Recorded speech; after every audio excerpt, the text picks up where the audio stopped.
What if our third interstellar visitor isn't a rock, but a beacon? In July 2025, a new object tears into the solar system, named 3I/Atlas. Hours later, the James Webb sees something no comet should have. A steady, rhythmic glow from deep inside, not reflected light, not a jet, a signal of heat. Brightness, triple the models. Tail, none. Flicker, 0. Rotation, locked like clockwork.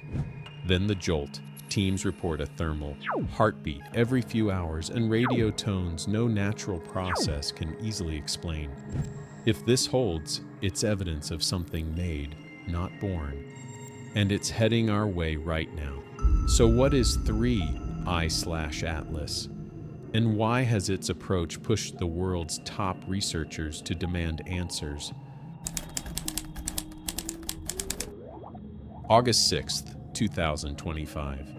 Deep in the James Webb Space Telescope's feed, a cluster of NIR-spec operators flagged a mismatch.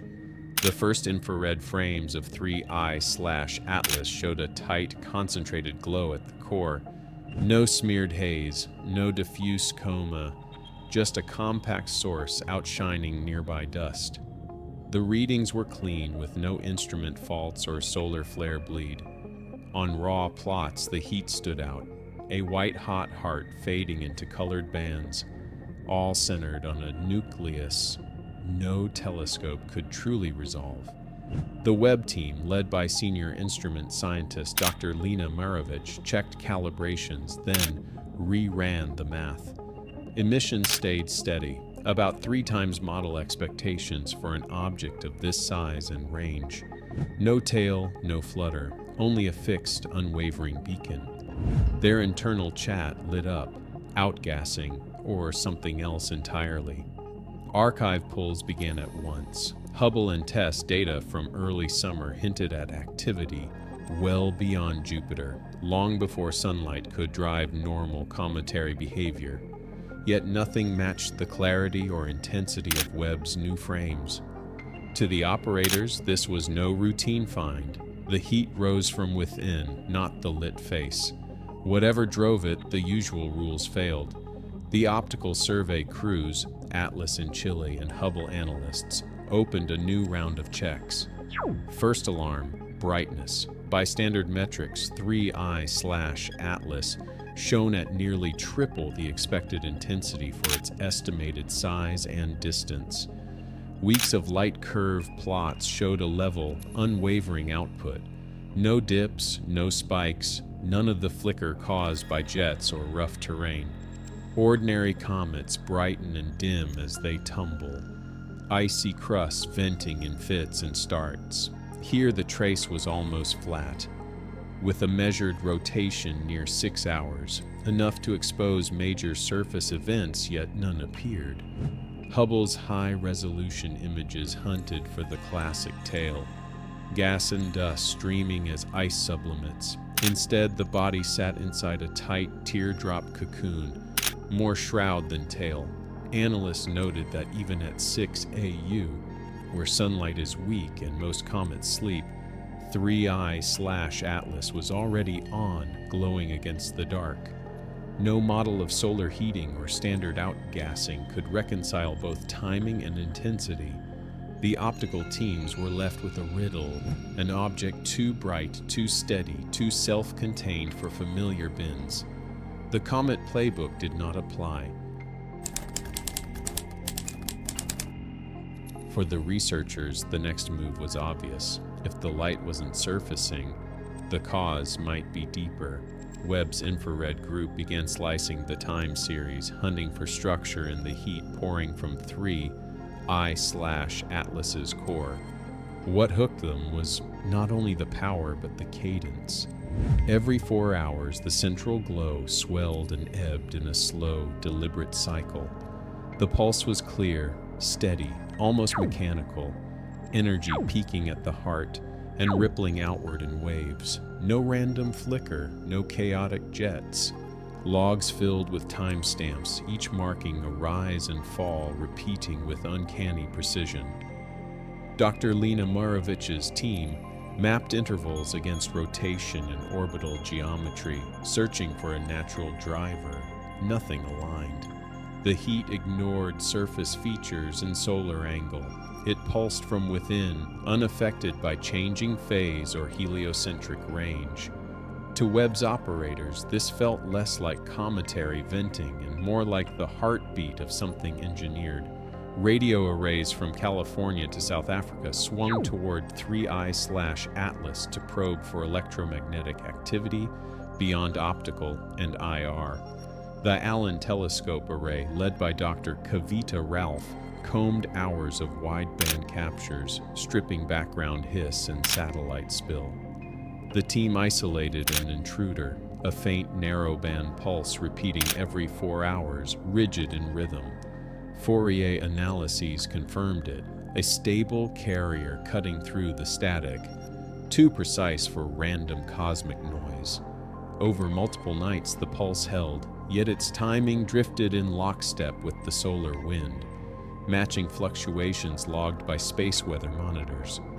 Independent groups at Mir, KAT, and Effelsberg verified the tone, excluding local interference and terrestrial spillover. The signal's persistence, subtle environmental response, and cross-hemisphere replication forced a new question into daylight. Was this a natural process or a deliberate transmission from something aware of its surroundings?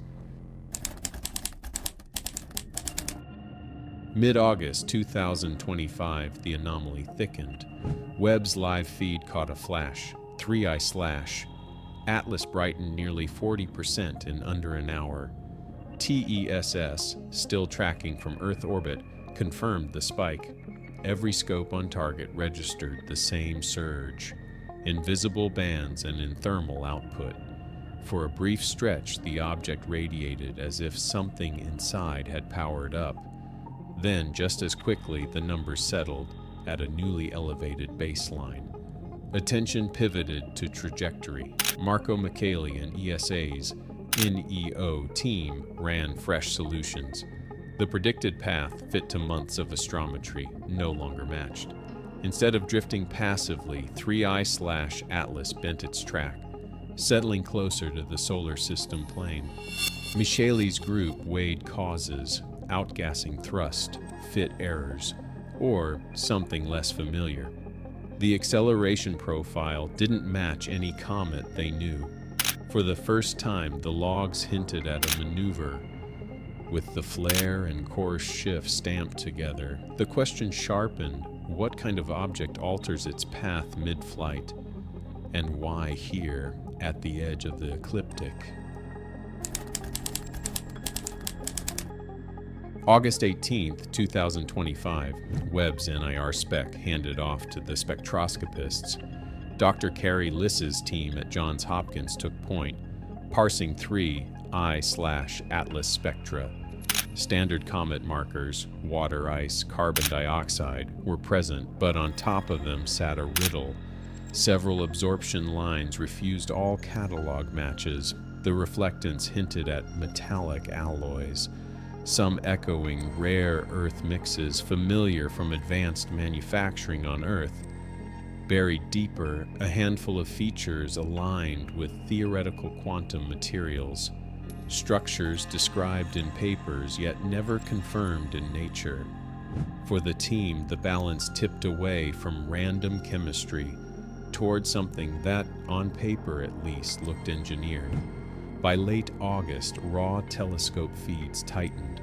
Internal notices from NASA and ESA outlined new data protocols under planetary security. The SETI working group, led by an anonymous coordinator, debated transmitting a mathematical probe toward 3I/Atlas. After a tense vote, the packet went out. Primes, the periodic table, fundamental constants. 72 hours later, a narrowband reply arrived, timed to the second. The return was distorted, but its pattern matched the outgoing window. Agencies locked down the stream, routing traffic to classified channels. Outside, speculation surged. Inside, curiosity gave way to caution. At the August 1st AU colloquy, 4 dominant models, outgassing jets, radiogenic heating, dust scatter effects, and mass estimate error, were stress-tested and fell short. None could span the full chain of anomalies. With the September flyby closing in, the countdown began. Every instrument would be on target, hoping for the data that finally breaks the tie. On August 6, 2020, the James Webb Space Telescope logged 3 I/Atlas emitting infrared light 3 times brighter than models predicted for its size. In the following weeks, teams documented a centralized pulsed heat signature, a repeating radio tone, and a sudden 40% flare, coincident with a trajectory shift. Facts cross-checked by TESS, Hubble, and ESA orbit solutions. Spectroscopy revealed rare Earth-like alloys and absorption lines absent from current catalogs. After multiple independent reviews, natural explanations, outgassing, radioactive decay, dust scattering, were set aside by an International Astronomical Union debate panel. As of late September 2025, closest approach is imminent, with major observatories primed for direct study. What is certain, 3 I/Atlas challenges every working model of interstellar visitors, and its next pass by Earth may prove decisive for planetary science